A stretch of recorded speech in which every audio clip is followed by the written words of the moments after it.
I want to focus your attention this morning on James, the book of James. The New Testament book of James comes right after Hebrews. That may mean nothing to you guys, but it's in the New Testament toward the back. We're going to be looking at James chapter 2, verses 14 through 20. And I went to bed Friday night having a pretty good idea of what I was going to preach this morning. And then about midnight, I got a text from Simon saying, can you please explain James chapter 2, verses 14 through 20 to me? Because I'm having a hard time understanding it. And so I read it, and then I responded briefly to his text, and I slept on it, and I woke up the next morning, yesterday morning, and I said, I'm calling an audible here. I'm going to preach from these verses because they have been misunderstood for a long, long time. They can be very confusing. So I'm going to read James chapter 2, verses 14 through 20. James chapter 2, verses 14 through 20. James writes, "What good is it, dear brothers and sisters, if you say you have faith, but don't show it by your actions? Can that kind of faith save anyone? Suppose you see a brother or sister who has no food or clothing, and you say, 'Goodbye and have a good day, stay warm and eat well,' but then you don't give that person any food or clothing? What good does that do? So you see, faith by itself isn't enough. Unless it produces good deeds, it is dead and useless. Now, someone may argue, some people have faith, others have good deeds. But I say, how can you show me your faith if you don't have good deeds? I will show you my faith by my good deeds. You say you have faith, for you believe that there is one God. Good for you. Even the demons believe this, and they tremble in terror. How foolish. Can't you see that faith without good deeds is useless?" So, thank you, Simon, for the inspiration. Greatly appreciate it. And after receiving his text and thinking about it, I realized that these verses, as I said a minute ago, have been taught misleadingly for a long time. I mean, it sure sounds on the surface of things like James is saying, if you want to make sure you're in good with God, you better do good. You better be good. I mean, that's the takeaway upon first reading. Martin Luther, my historical hero, called the book of James an epistle of straw. He questioned whether or not it should even be in the Bible. Now, he came around later in life, but the reason he didn't like it and the reason he called it an epistle of straw is because he thought it gave too much fuel to religious people who used it to convince others that they must be good deed doers if they want to be right with God. That was what he was battling in his day. So many people, religious people, who were saying that you have to be good in order for God to accept you. You have to be good in order for God to love you. And when Martin Luther read Romans, he realized that's not at all the way it works with God. And so he was fighting an entire establishment in his day. And he didn't like the book of James because the religious establishment always went back to verses like this to try to prove that you have to be good for God. And so he called it an epistle of straw because it served as easy fuel for their fire. Now, I understand that. I've struggled myself at times with the book of James. I understand that because religious people are still using these verses to scare people into being good. Still. However they define goodness. You talk to 10 different people, you may get 10 different answers. I saw a church sign the other day that said, God's love is unconditional as long as you are obeying him. Okay? Now, there were two things about that sign that bothered me. First of all, the word unconditional was misspelled. Okay? That actually bothered me more. But it just didn't make sense. God's love is unconditional as long as you keep this particular condition.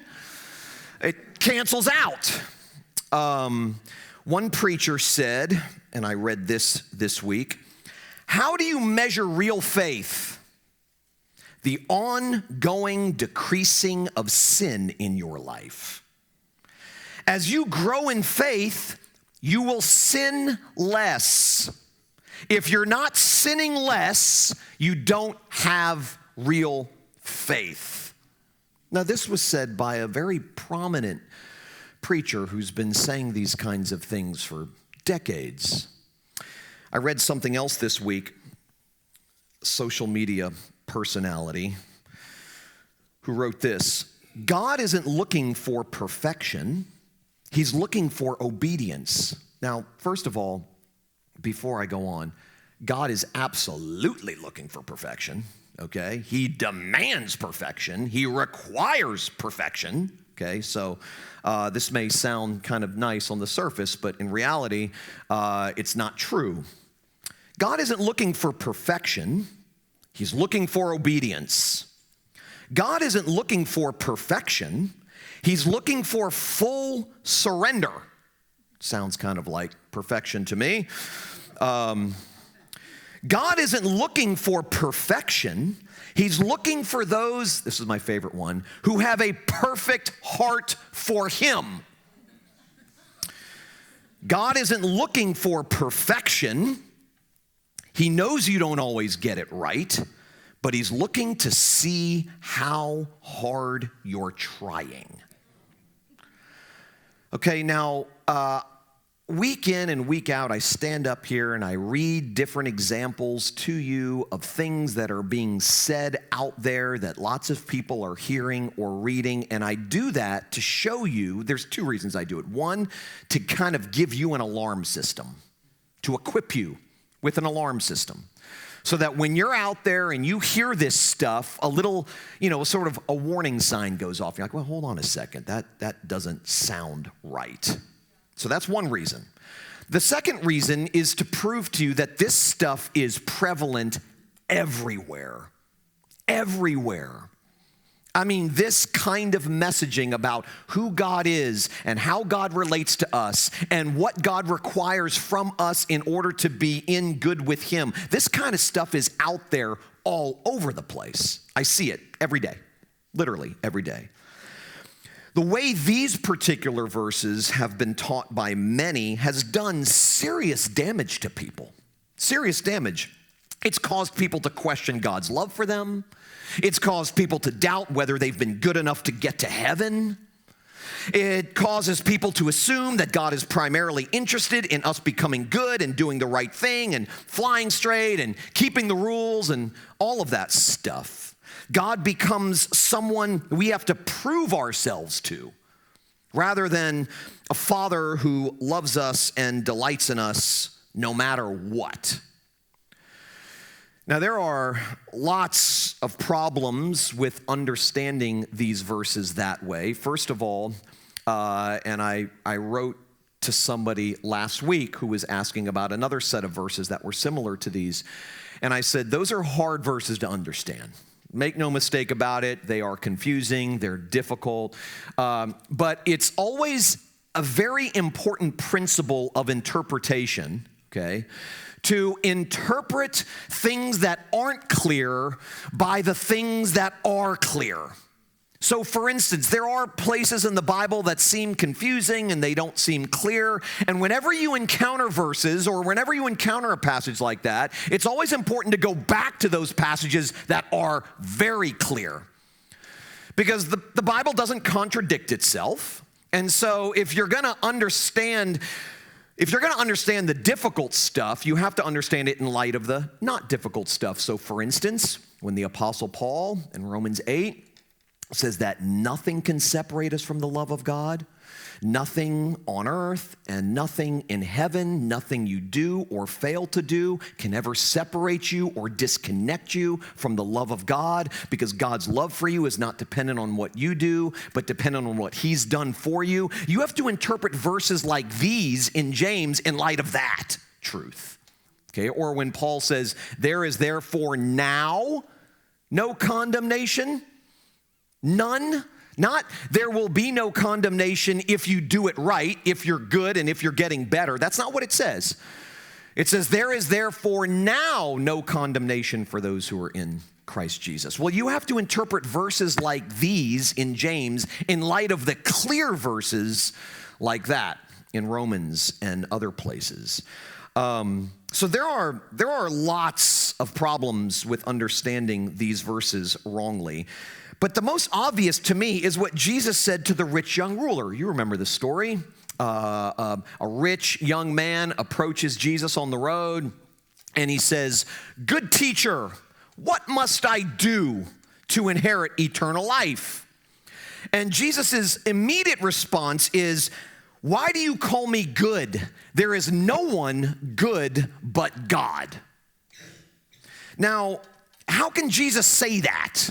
Okay, I mean, how in the world can he say that? That doesn't seem right. I mean, I know lots of good people who do the right things and work to avoid the wrong things, people who are nice, people who are kind, people who are compassionate and empathetic. So how can Jesus say there's no one good but God? I mean, if we define goodness based on what we do, the things we do, then I would, in this sense, call myself good much of the time. I mean, I care about other people. I love my family. I spend most of my weeks helping people in need. I think I'm pretty nice and friendly and extremely funny. And those who know me best would probably agree, okay? So what does Jesus mean, there is no one good but God? I mean, this seems to be a problem. Jesus himself says there's no one good but God. Paul in Romans says there is no one good, not even one, in Romans chapter 3.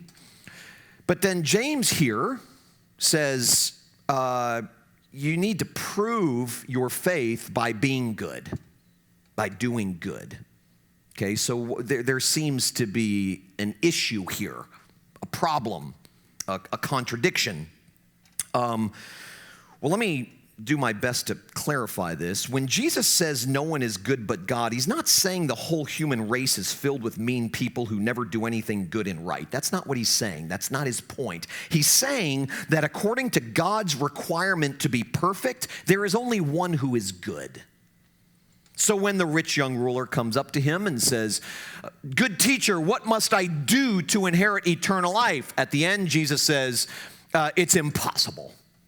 You can't do enough to inherit eternal life. You can't be good enough in order to get God's love. That's impossible. There is no one good but God. It's impossible for you to do what is required in order for God to love you. It's impossible. He's saying that according to God's requirements, his demand to be perfect, as your Father in heaven is perfect, there is only one who pulled that off.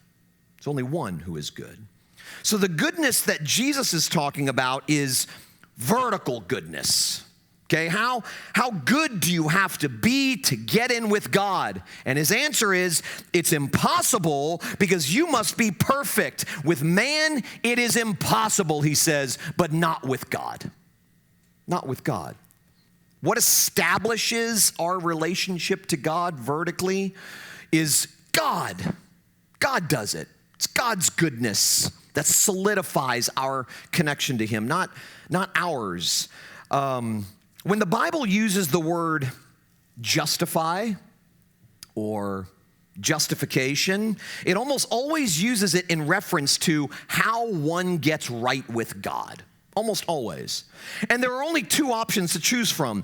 Either we justify ourselves, we make ourselves right with God, or God justifies us. Either we make ourselves right with God by what we do, or God makes us right with God by what he did for us.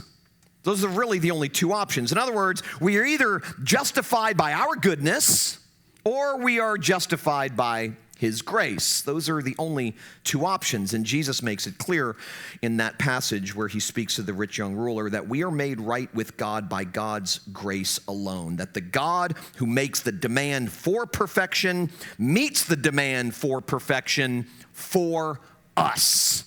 It's the whole purpose of Jesus coming.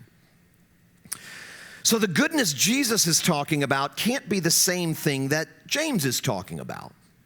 Whatever James means here in these verses, he can't be saying that if we want to ensure that we're made right with God forever, we better do good things. He can't be saying that.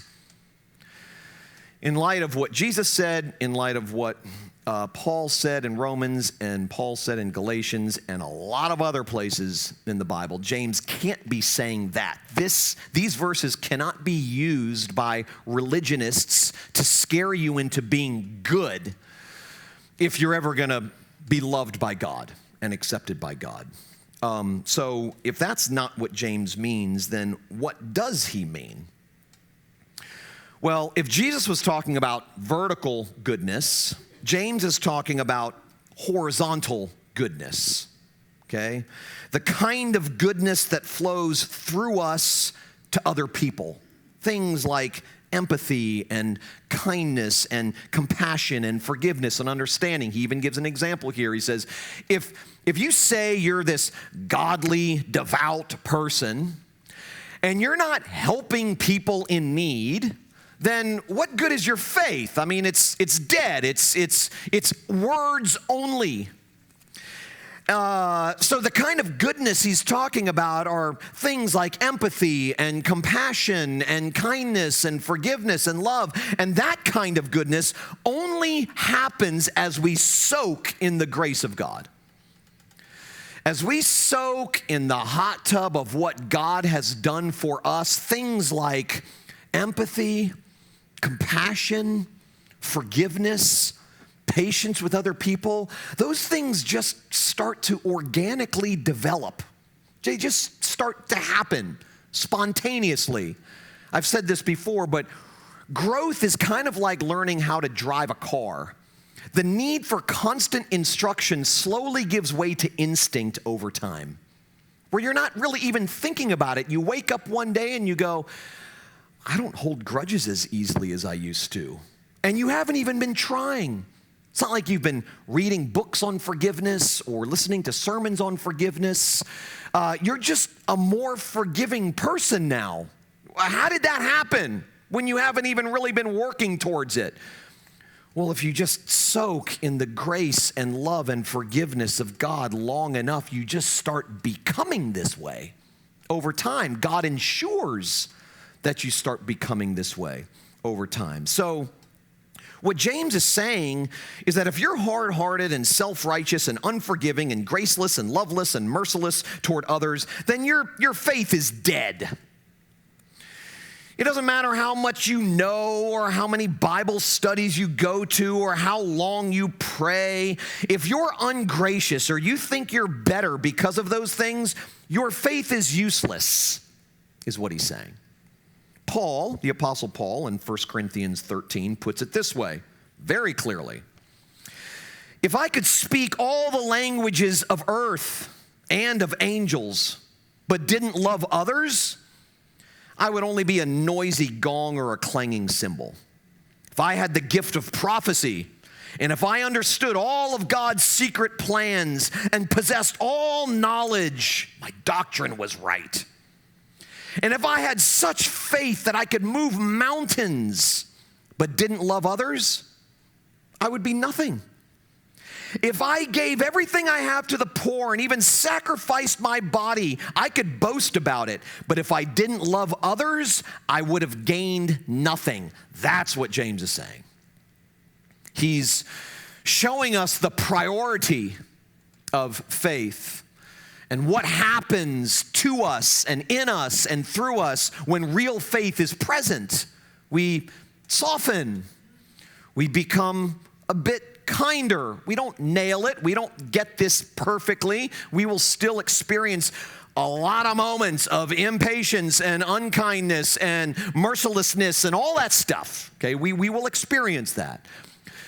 But over time, as we soak in this truth, we start becoming different without even trying. Being gracious and forgiving and empathetic is born not out of thinking that you're good, but out of knowing that you're no better than anyone else. That's how it happens. Wherever there is a lack of grace, forgiveness, and empathy, there is always a posture of moral superiority.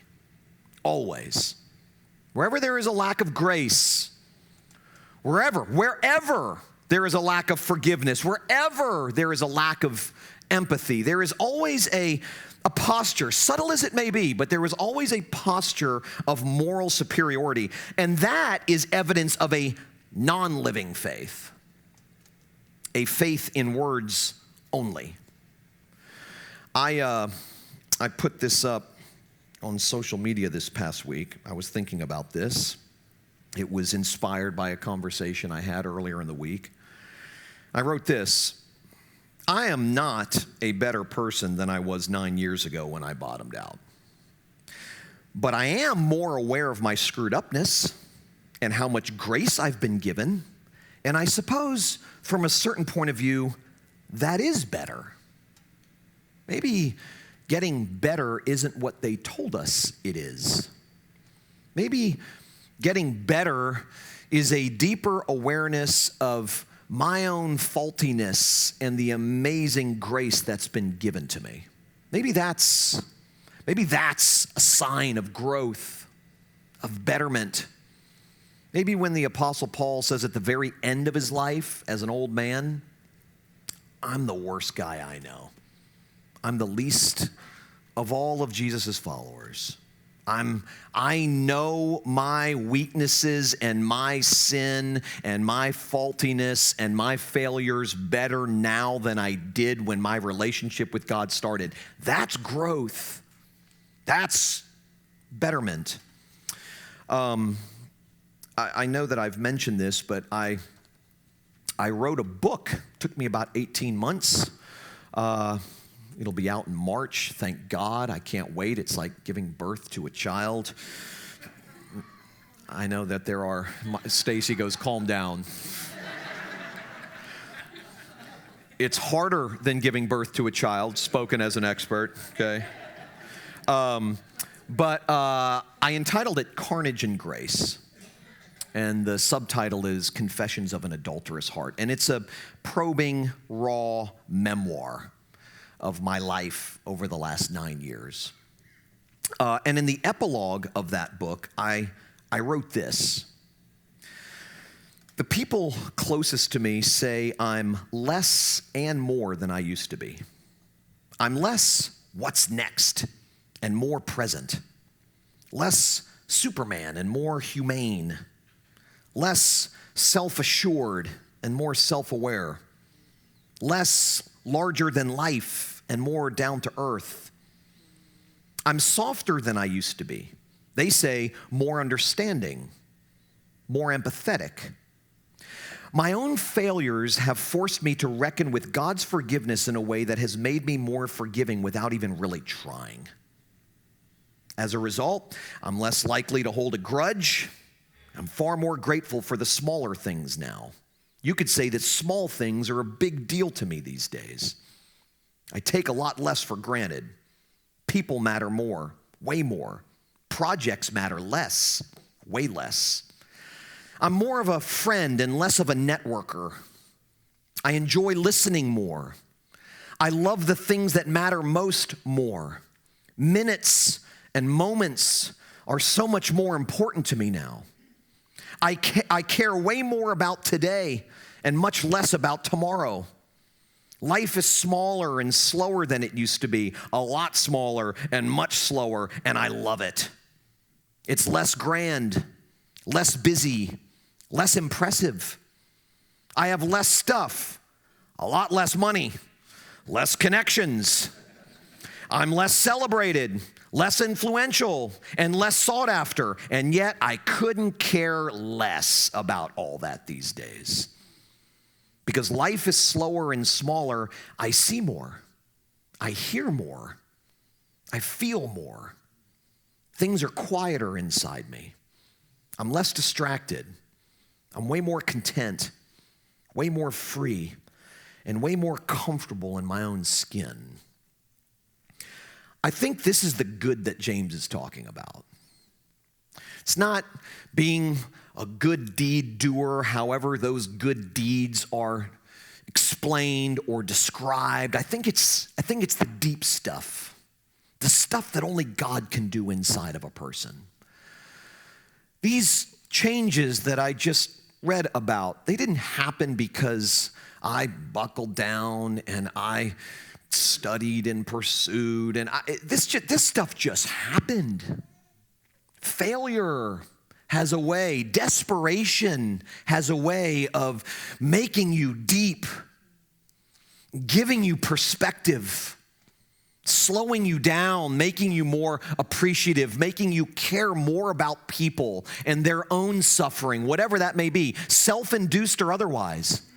I said on a podcast interview not long ago that the church has done a decent job over the years of being gracious and giving care to people who are suffering because of what someone else has done for them, someone else has done to them. But the church has historically done a really, really bad job of giving grace and care to people who are suffering because of what they've done to themselves or because of what they've done to other people. And yet, grace is available for both victims and perpetrators. And if we're all honest, we're all victims and we're all perpetrators in one way, shape, or form. And so this is the kind of stuff when you crash and burn or you come to the end of yourself, when you run out of aces, you bump up against walls, you come to the end of your own abilities, and you come face to face with your own frailty and your own problems, your own issues, whatever they are. When you come face to face with that stuff, that has a tendency to make you deeper. God uses that stuff, the bad stuff, to make you into a different kind of person. In other words, I could put it this way: the proof of real faith is not in how pure you are, but rather in how aware you are of your impurity. Because when you're aware of your impurity and you're aware of your own tendency towards self-righteousness, you tend to look down on other people less. You tend to help people more. You tend to listen more. You tend to care more. See, accepting the reality of our broken, flawed lives is the beginning of true faith. Not because faith will remove our flaws, but because it trusts in the God who is always present with us in the tangled mess of our lives. Faith trusts that God is who he says he is. Someone who will never leave you, forsake you. Living faith, in other words, is marked by trust in God's promise to never stop loving you no matter what. That's what living by faith and not by sight is. It's not trusting in your faithfulness. It's trusting in God's faithfulness. Knowing, that unwavering promise of God to love you no matter what is what makes you softer, more forgiving toward others. Knowing you aren't better than anyone else and knowing your own need for grace and forgiveness makes you more gracious. Over time, it makes you more forgiving. It gives you a different kind of heart toward people. I love the way Frederick Buechner wrote this. And I mean, this may be the best description of faith that has ever been written outside the Bible. He says this: faith is the word that describes the direction our feet start moving when we discover that we are loved. Just think about, ponder that, meditate on that, think about that. Faith is the word that describes the direction of that our feet start moving when we discover that we are loved. What do you do when you discover that you are loved no matter what? That there is someone who knows a lot of your crap and they still want to be close to you? It makes you want to move toward that person. It makes you want to get closer to that person. You feel safe around that person. Well, that's who God is. Faith is movement toward God because of his love. Let me conclude with this. I've read this before. In fact, I read this maybe 6-8 months ago, but half of you weren't here, so this will be new to you anyway. Brenda will remember this. Where'd Brenda go? Is she teaching the kids? Oh, well, it doesn't matter. I think she's the only one that talked to me about it, and she's not even in the room. Perfect. But I love what I'm about to read to you. It's one of my favorite things that has ever been written, and it wasn't written that long ago. It was written by a friend of mine, and she says this: Catholic theologian James Allison describes faith as relaxing. Relaxing in the love and presence of God in the way we relax in the presence of someone we know is fond of us. When we are in the presence of someone we know who loves us no matter what, we're funnier, we're more spontaneous, we're softer, we're less defended, we love better, and we forgive quicker. If I know for sure someone loves me, there's no reason to pretend any longer. That's what faith is. It's relaxing in the presence of him who loves us no matter what. No matter what. He's not keeping score. That's been settled. That's done. It is finished. And that relaxation, that removed fear of needing to prove ourselves to God and be good enough for God and to make sure we cross our T's and dot our I's for God, when that's removed, now we're free to look out to the people around us and inquire about what they need. We're free to love. We're free to give. We're free to listen. We no longer have to get anything for ourselves. We no longer have to prove anything to anybody else, especially God. So now we can just be free. And when we don't have to think about ourselves anymore and our standing with God and if we're being obedient enough and if we're getting better, if we're good enough, when we don't have to think about that stuff anymore, now I can start paying attention to what you need. Now I can start listening to you. Now I can start loving you without needing you to love me back. Now I can start serving without thinking that service somehow garners a gold medal with God. That's what James is talking about. That's the kind of goodness that he's describing. And that's the kind of goodness that begins happening in us organically. You don't have to work toward this stuff. You don't have to achieve this stuff.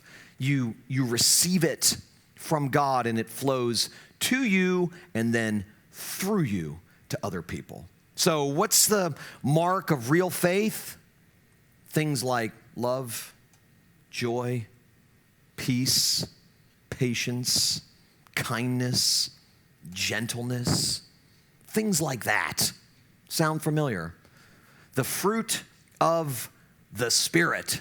Not your fruit, not fruit you've worked hard for, not fruit I've worked hard for. This is the fruit of the Spirit that is just deposited into you and develops over time as you soak in the grace and goodness and love of God for you. Let's pray together.